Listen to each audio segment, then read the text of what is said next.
प्यारे आका हज़रत मोहम्मद सल्लल्लाहु अलैहि वसल्लम को नबी आखिरुज़्ज़मा कहकर भी पुकारा जाता है, यानी वो पैगंबर जिसकी नबूवत का दायरा कार एंड ऑफ टाइम्स तक है। यही वजह है कि रसूलुल्लाह सल्लल्लाहु अलैहि वसल्लम से ऐसे बेशुमार इरशादात और फरमूदात नकल किए गए हैं जिसमें आपने अपनी उम्मत को कुर्बे क़यामत के बारे में मुख्तलिफ अलामात और निशानियों से आगाह फरमाया। याजूज माजूज का जिक्र इस तरह मौजूद है कि इस खूनखार मखलूक को हज़रत ज़ुल्करनैन ने दीवार तामीर करके कैद कर दिया था, लेकिन क़यामत से पहले याजूज माजूज इस दीवार में शगाफ करने में कामयाब हो जाएंगे और जहां से गुजरेंगे इंसानी बस्तियों को ताराज कर कर सफा हस्ती से मिटा देंगे। दौड़ते हुए वो एक ऐसी झील पर पहुंचेंगे कि जिसका जिक्र किताबों में मौजूद है कि वो उसका सारा पानी पी जाएंगे और उसके पीछे आने वाले याजूज माजूज के गिरोह को उसमें से एक भी पानी का कतरा नहीं मिलेगा, जैसे यहाँ कभी कोई झील ही नहीं थी। इस झील का नाम है तिब्रिया और ये बहेरा तिब्रिया के पास मौजूद है। तिब्रिया दरअसल इसराइल के एक शहर का नाम है और ये झील भी उसी के करीब वाक़े है। ये इसराइल में सबसे बड़ी मीठे पानी की झील है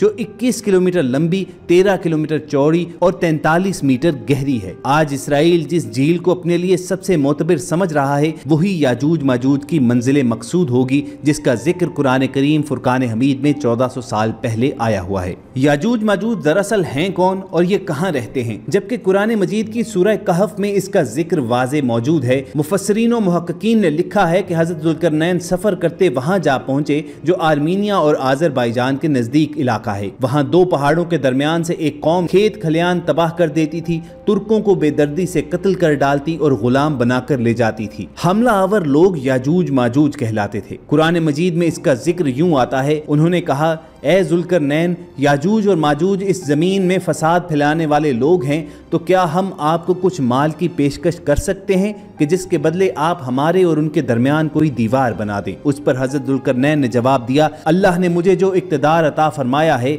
वही बेहतर है, लिहाजा तुम लोग ताकत से मेरी मदद करो तो मैं तुम्हारे और उनके दरमियान एक मजबूत दीवार बना दूंगा। फिर हज़रत ज़ुल्करनैन ने लोहे के बड़े बड़े टुकड़े दोनों पहाड़ों के दरमियान खड़े किए और लोगों से कहा कि इनको दहकाओ। जब वो लाल अंगारा हो गए तो इस पर पिघला हुआ तांबा डाला गया ताकि लोहे के टुकड़े मजबूती से आपस में जुड़ जाएं और चिकनाहट के सबब कोई इस पर चढ़ न सके। चुनाचे ये दीवार ऐसी बन गई कि याजूज माजूज ना उस पर चढ़ने की ताकत रखते थे और ना इसमें कोई सुराख बना सकते थे। दीवार की तामीर के बाद हज़रत ज़ुल्करनैन ने कहा, ये मेरे रब की रहमत है, फिर मेरे रब ने जिस वक्त का वादा किया है वो वक्त आएगा तो ये इस दीवार को ढाकर जमीन को बराबर कर देंगे और मेरे रब का वादा बिल्कुल सच्चा है। मुहक्किकीन के मुताबिक कुरान मजीद की गवाही से साबित होता है कि हज़रत ज़ुल्करनैन ने जिन पहाड़ों के दरमियान सफर किया वो कॉकेशियन माउंटेन्स हैं, जो दो समंदरों यानी बहेरा अस्वद और कैस्पियन सी तक ये सिलसिला फैला हुआ है। इस पहाड़ी सिलसिले में एक जगह बहुत ही बुलंद तरीन पहाड़ हैं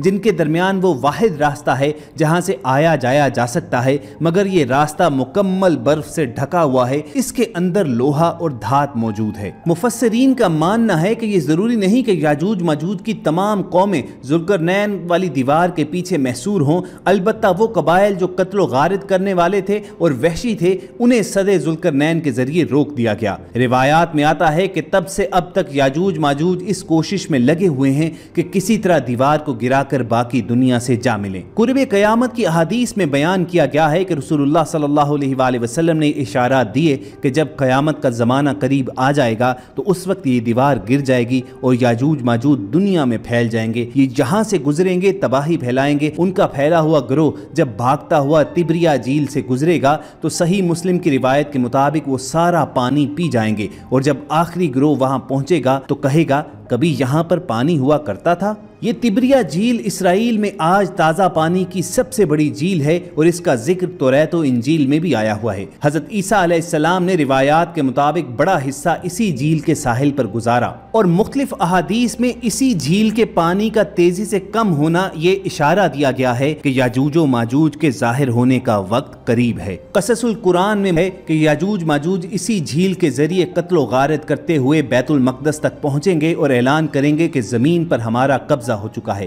پھر اس کے بعد حضرت عیسیٰ علیہ السلام اور تمام مسلمان مل کر اللہ سے دعا کریں گے تو اللہ تعالیٰ ان کی گردنوں میں ایسا کیڑا پیدا کرے گا جو ان کی ہلاکت کا باعث بنے گا، پوری زمین ان کی لاشوں سے بھری ہوگی، پھر اللہ کے حکم سے بارش برسائی جائے گی جو زمین کو ان کی لاشوں سے پاک کر دے گی۔ یاجوج ماجوج کے نکلنے کا وقت ظہور مہدی اور پھر خروج دجال کے بعد ہوگا، جبکہ حضرت عیسیٰ علیہ السلام نازل ہو کر دجال کو قتل کر چکے ہوں گے، اور یہی وہ زمانہ ہوگا کہ جب قیامت قریب ہوگی۔ جس تحقیقاتی مقالے کا ہم ذکر کر رہے ہیں اس مضمون میں زیادہ تر قیامت کی علامات صغریٰ کو موضوع بحث بنایا گیا ہے، اور مصنف کا اس مضمون میں دعویٰ ہے کہ وہ نشانی جو پوری ہو چکی ہے وہ علامت ہے جو حضرت ابو ہریرہ سے روایت کردہ ایک حدیث میں بیان کی گئی ہے۔ رسول اللہ صلی اللہ علیہ وآلہ وسلم کا فرمان ہے کہ قیامت تب تک قائم نہ ہوگی جب تک مسلمان یہودیوں کے ساتھ قتال نہ کر لیں، یعنی ان کے ساتھ جنگ نہ کر لیں، اور یہودی جب جان بچانے کی خاطر کسی چیز، درخت یا پتھر کے پیچھے چھپے تو وہ چیز خود پکار کر بولے کہ اے اللہ کے بندے، میرے پیچھے یہ یہودی چھپا ہے،